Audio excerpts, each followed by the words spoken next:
আসসালামু আলাইকুম রহমতুল্লাহি ওয়া বারাকাতুহু। রামিসার বাবাকে 10 লক্ষ টাকা অনুদান দিয়েছে বর্তমান বিরোধী দলের নেতা জামাতের আমির শফিকুর রহমান।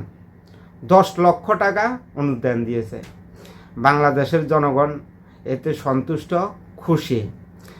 জামাতের আমির এই কয়েকদিন আগে সৌদি গিয়েছে হজ পালন করার জন্য।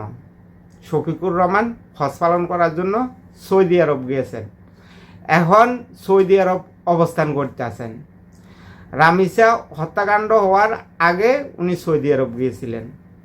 এই সৌদি আরব থেকে গতকালকে নিজ হাতে রামিসার বাবাকে 10 লক্ষ টাকা অনুদান দিয়েছে। তো এটা কীভাবে সম্ভব হয়েছে? এটা একমাত্র সম্ভব হয়েছে আল্লাহর কুদরতি ইশারা, আল্লাহর রহমতে এটা সম্ভব হয়েছে। আর জামাতে ইসলামীর যে দক্ষতা, অভিজ্ঞতার কারণে এটা সম্ভব হয়েছে। সোশ্যাল মিডিয়াতে এই ফটোগ্রাফটা আছে যে জামাতের আমির শফিকুর রহমান নিজ হাতে 10 লক্ষ টাকা অনুদান দিয়েছে রামিসার বাবাকে। যে রামিসা হত্যাকাণ্ড শিকার হয়েছে, রামিসার যে এখন বড় বোন আছে, এই বোনের যে পড়ালেখার জন্য এই অনুদানটা দিয়েছে, তারা যেহেতু ঠিকঠাক মতো চলতে পারে এই জন্য জামাতের আমির নিজ হাতে দিয়েছে সৌদি আরব থাকা অবস্থা। কিভাবে সম্ভব হয়েছে একবার চিন্তা করেন। তাদের উপরে আল্লাহর রহমত আছে বিদায় এটা সম্ভব হয়েছে, কুদরতি ইশারাতে সম্ভব হয়েছে। তাদের অভিজ্ঞতা এবং দক্ষতার কারণে এটা সম্ভব হয়েছে। আজকে বিএনপি বাংলাদেশে থেকেও রামিসার বাবাকে কোনো অনুদান দিতে পারে নাই। কেন দিতে পারে নাই? কারণ এই বিএনপির দক্ষতা ও অভিজ্ঞতার অভাব আছে। এই কারণে জামাতে ইসলামের অনেক দক্ষতা, অনেক অভিজ্ঞতা। জামাতে ইসলামী যে বিরোধী দলে আছে, এই জামাতে ইসলামের অনেক দায়িত্ব সরকারি দলের থেকে অনেক বেশি দায়িত্ব। তাদের 1 নম্বর দায়িত্ব হলো যে এই সরকারকে পতন করা। তো এটা অনেক গুরুত্বপূর্ণ বিষয়। এই সরকারকে পতন করতে হলে যা করতে হয়, এই বিরোধী দলের নেতা কর্মীরা, জামাতের আমির, তারা এই দক্ষতা, এই অভিজ্ঞতা অর্জন করতে তারা সক্ষম হয়েছে। বিভিন্ন কর্মকাণ্ডে দেখা যায় তারা সফল হয়েছে। এই যে ইনকিলাব মঞ্চের নেতা ওসমান হাদি যে হত্যাকাণ্ড শিকার হয়েছে, এই হত্যাকাণ্ডর ব্যাপার নিয়ে এই জামাতে ইসলামী যে ব্যবসা করতে সক্ষম হয়েছে তাদের অভিজ্ঞতার কারণে, দক্ষতার কারণে। এখন জুলাই সনদার গণভোটও তারা বাস্তবায়ন করতে তারা সক্ষম হবে, কারণ তাদের অভিজ্ঞতা আছে, দক্ষতা আছে। বাংলাদেশের জনগণকে ভুলভাল ফতুয়া দিয়ে বুঝিয়ে সরকারের বিরুদ্ধে, সরকারকে পতন করার উদ্দেশ্যে জনগণকে ব্যবহার করবে। তো এটা হলো যে জামাতের সফলতা এবং দক্ষতা, অভিজ্ঞতা। তো আমরা জামাতের সফলতা, অভিজ্ঞতা, দক্ষতা সবটাই অস্বীকার করে থাকে বাংলাদেশের জনগণ, কিন্তু আমি অস্বীকার করি না। এই যে জামাত ইসলামের দেখেন অনেক অভিজ্ঞতা, 1971 সাল থেকে তাদের অভিজ্ঞতা, দক্ষতা তারা দেখিয়ে এসেছে। পাকিস্তানের পক্ষ হয়ে বাংলাদেশের জনগণের বিরুদ্ধে তারা যুদ্ধ করেছে। একবার চিন্তা করেন তাদের অভিজ্ঞতা এবং দক্ষতা কোন লেভেলে চলে গেছে। এখন সরকারকে হেয় প্রতিপূর্ণ করার জন্য বিভিন্ন জায়গায় দর্শন, রাহাজারি, খুন খারাপি এইগুলো করতে আছে। তো অভিজ্ঞতা ছাড়া এগুলা করা কোনোভাবে সম্ভব না। তো বিএনপির এই অভিজ্ঞতা নাই, এই কারণে বিএনপি কোনো কিছু করতে পারবে না।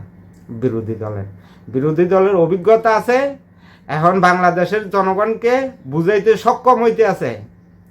এ বিরোধী দলের নেতা কর্মীরা, জামাতের, এনসিপির নেতা কর্মীরা, ছাত্র শিবিরের নেতা কর্মীরা, বাংলাদেশে যত বিশৃঙ্খলা হইতে আছে সব কিছু বিএনপি করতে আছে। বিএনপির কারণে দর্শন হইতে আছে। জামাতে ইসলামী জনগণকে বুঝাইতে সক্ষম হয়েছে, কিন্তু এগুলোর সাথে মূলত জড়িত এই জামাতে ইসলামী। কারণ জামাতে ইসলামী এই সরকারকে পতন করার জন্যই তারা এই দক্ষতা, অভিজ্ঞতা, জনগণকে দিয়ে ভুলভাল বুঝিয়ে সরকারের পতনের চেষ্টা করতে আছে। তো এর চেয়ে এরকম অভিজ্ঞতাওয়ালা ব্যক্তি অন্য কোনো দলে পাওয়া যাবে না, একমাত্র জামাত ইসলামীতে পাওয়া যাবে, এনসিপির মধ্যে পাওয়া যাবে, ছাত্র শিবিরে পাওয়া যাবে। এই যে ছাত্র শিবিরের যে অভিজ্ঞতা দক্ষতা, রাজশাহী বিশ্ববিদ্যালয়ে তাদের যে অস্ত্রপাতি আছে, বিএনপির সারা বাংলাদেশে যত নেতাকর্মী আছে তাদের কাছেও এত অস্ত্রপাতি নাই। তো এবার চিন্তা করেন তাদের দক্ষতা অভিজ্ঞতা কোন পর্যায়ে চলে গেছে। জামাতের নেতা মাসুদ বলেছিল এই কথা। তো যার যেরকম অভিজ্ঞতা দক্ষতা আমাদেরকে স্বীকার করতে হবে, আর তাদেরকে যে অভিজ্ঞতা আর সক্ষমতার জন্য তাদেরকে ধন্যবাদ দিতে হবে। এই যে জুন জুলাই আগস্ট আন্দোলন হয়েছিল, এই আন্দোলনে যত পুলিশকে হত্যা করা হয়েছে সব পুলিশকে এই জামাতে ইসলামী হত্যা করেছে। তো এটা তাদের অভিজ্ঞতা না, এটা তাদের দক্ষতা না? কেন বাংলাদেশের মানুষ অস্বীকার করেন? তাদের দক্ষতার কারণে আজকে জুলাই আন্দোলন হয়েছে, এই দেশ থেকে স্বৈরাচার বিতাড়িত হয়েছে। যদি জামাতে ইসলামী এই দক্ষতা অভিজ্ঞতা যদি না থাকতো, গুপ্তভাবে রাজনীতি করে একটা দলকে এই দেশ থেকে বিতাড়িত করা কারো পক্ষে সম্ভব হতো না। এটা দক্ষতা অভিজ্ঞতার কারণে জুন জুলাই আগস্ট আন্দোলন সফল হয়েছে জামাতে ইসলামীর নেতৃত্বে। কারণ এই যে এত পুলিশ হত্যা হয়েছে, এত মানুষ হত্যা হয়েছে, কিভাবে সম্ভব হয়েছে? যে গুপ্তভাবে আওয়ামী লীগের ভিতরে যে ছাত্র শিবির, জামাতের, এনসিপির নেতা কর্মীরা ছিল, তারা নিজ হাতে হত্যা করেছিল জনগণকে। এটা তাদের দক্ষতা। কিন্তু এই দোষ চাপিয়ে দিয়েছিল যে দলটা এই দেশ থেকে পালিয়ে গেছে, ওই দলটায় হত্যা করেছে। এটা হলো যে জামাতে ইসলামী করি এখন এই দোষ চাপিয়ে দিছে এই দেশ থেকে যে দলটা পালিয়ে গেছে ওই দলটার উপরে। তো এটা তাদের অভিজ্ঞতা না?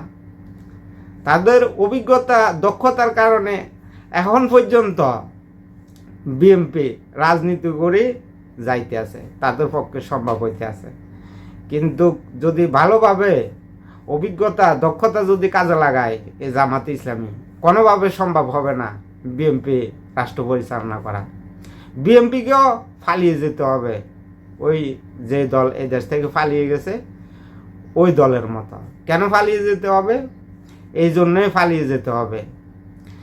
আইন থাকার পরও কেন আইন প্রয়োগ করা হইতে আছে না?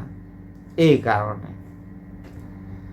আর জামাতে ইসলামী বিভিন্ন জায়গায় গন্ডাগোল লাগিয়ে, গন্ডাগোল সৃষ্টি করি, তারা বিশৃঙ্খলা করে বাংলাদেশের জনগণকে বুঝাইতে সক্ষম হয়েছে যে সরকারের আইন শৃঙ্খলা বাহিনী সরকার ব্যর্থ হয়ে গেছে। এটা জনগণকে বুঝাইতে সক্ষম হয়েছে এই জামাতে ইসলামী।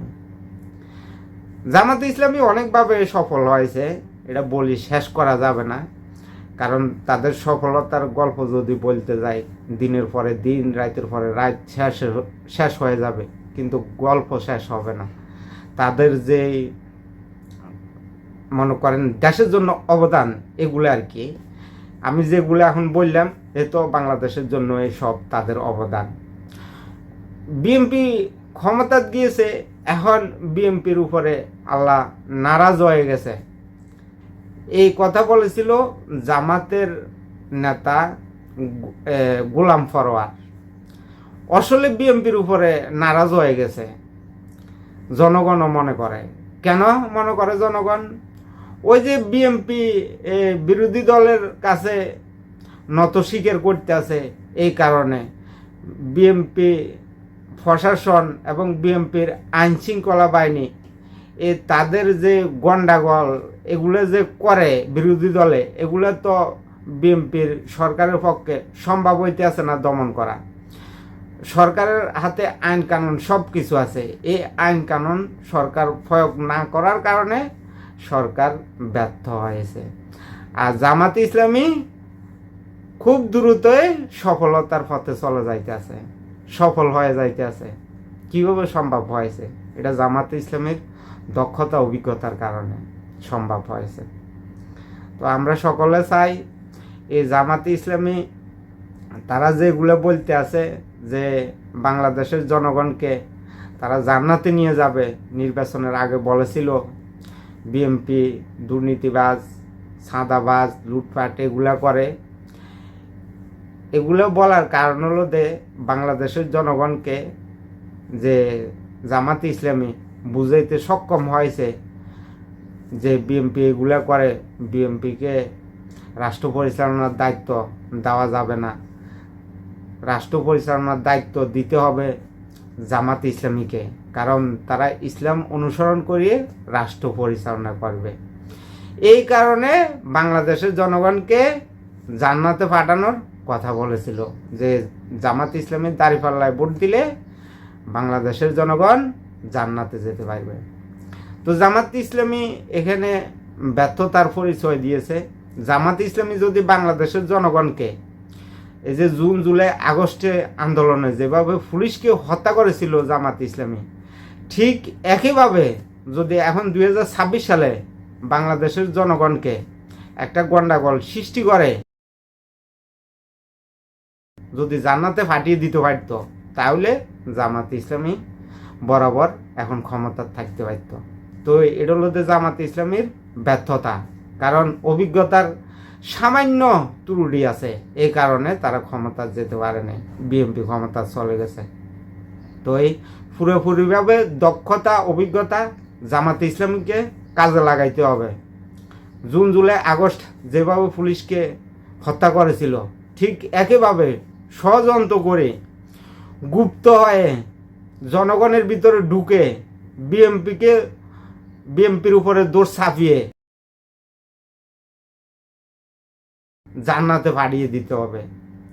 কারণ মানুষ মৃত্যুর পরে না জান্নাতে যাবে, মৃত্যুর আগে তো জান্নাতে যাওয়া সম্ভব হবে না। এজন্য আগে দিয়ে যদি মানুষকে জান্নাতে পাঠিয়ে দেওয়া যায়, তাহলে ভবিষ্যতে জামাতে ইসলামী ক্ষমতা আসার সম্ভাবনা আছে। আর যদি তারা এই কর্মকাণ্ডতে যদি ব্যর্থ হয়, তো তারা আজীবনও ক্ষমতা আসা সম্ভব হবে না। বর্তমান সরকারকে ব্যর্থ করে দিতে হবে, উৎখাত করতে হবে, কারণ তাদের দক্ষতা অভিজ্ঞতা দিয়ে এগুলো করতে হবে। সরকারকে যত দ্রুত সম্ভব উৎখাত করা যায়, এই বিরোধী দল ততই দ্রুত ক্ষমতায় যাওয়া সম্ভব হবে। এটা বাংলাদেশের জনগণ মনে করে, যারা ইসলামী দলকে সমর্থন করে। আমাদের শান্তির ধর্ম ইসলাম, আমরা ইসলাম সমর্থন করি, কিন্তু এই জামাতে ইসলামী দলটাকে অনেক মানুষের সমর্থন করে না। কেন যে সমর্থন করে না, এটা তারাই ভালো বলতে পারে। আমি তো আর জামাতে ইসলামীর সম্বন্ধে এত বেশি ধারণা নাই, কিন্তু জামাতে ইসলামী যে কর্মকাণ্ডগুলো করতে আছে, যে দক্ষতা দেখাইতে আছে, এগুলো আমি বলতে পারি। কারণ তাদের যে দক্ষতা অভিজ্ঞতা, এই যে বর্তমানে জামাতের আমির অবস্থান করতে আছে সৌদি আরব। সৌদি আরব থাকা অবস্থা রামিসার বাবাকে নিজ হাতে 10 লক্ষ টাকা অনুদান দিয়েছে। একবার চিন্তা করেন, জামাতের আমির বর্তমানে অবস্থান করতেছে সৌদি আরব, হজের উদ্দেশ্যে গেছে, গিয়ে ওইখান থেকে রামিসার বাবার হাতে নিজ হাতে 10 লক্ষ টাকা অনুদান তুলে দিতে আছে। এটার ফটো কার্ড বাইর হয়েছে সোশ্যাল মিডিয়াতে। তো কিভাবে সম্ভব হয়েছে? তাদের দক্ষতা অভিজ্ঞতার কারণে। আর আল্লাহর রহমত তাদের উপরে আছে বিদায়, আল্লাহর কুদরতি ইশারা এটা সম্ভব হয়েছে। একবার চিন্তা করেন, আমাদের অভিজ্ঞতা কম থাকার কারণে আমরা এই দেশটাকে উন্নতশীল দেশের পর্যায়ে নিতে পারা আমাদের পক্ষে সম্ভব হইতে আছে না, দক্ষতা অভিজ্ঞতার কম থাকার কারণে। জামাত ইসলামের দক্ষতা অভিজ্ঞতা অনেক বেশি, বিএনপির দক্ষতা অভিজ্ঞতা কোনো কিছু নাই।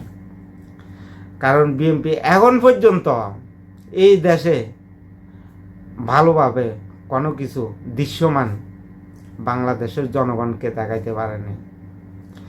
যে আইন কানুন আছে, এই আইন কানুন এখন পর্যন্ত প্রয়োগ করতে পারে নাই। তো আইন কানুন বানিয়ে বসে থাকে, আইন কানুন বানিয়ে বসে থেকে কী লাভ যদি এই আইন কানুন প্রয়োগ না করা যায়। তো জামাত ইসলামীর যে দক্ষতা অভিজ্ঞতা জামাত ইসলামী দেখিয়েছে বাংলাদেশের জনগণকে, আর বিএনপির দক্ষতা অভিজ্ঞতার কথা কি বলবো, কারণ বিএনপি ক্ষমতায় এসেছে মাত্র 2-3 মাস হয়েছে, এখনই বিচার করা যাবে না তাদের দক্ষতা অভিজ্ঞতা। তবে আশা করা যায় জামাতে ইসলামীর মতনই বিএনপিও সফলতা অর্জন করতে সক্ষম হবে।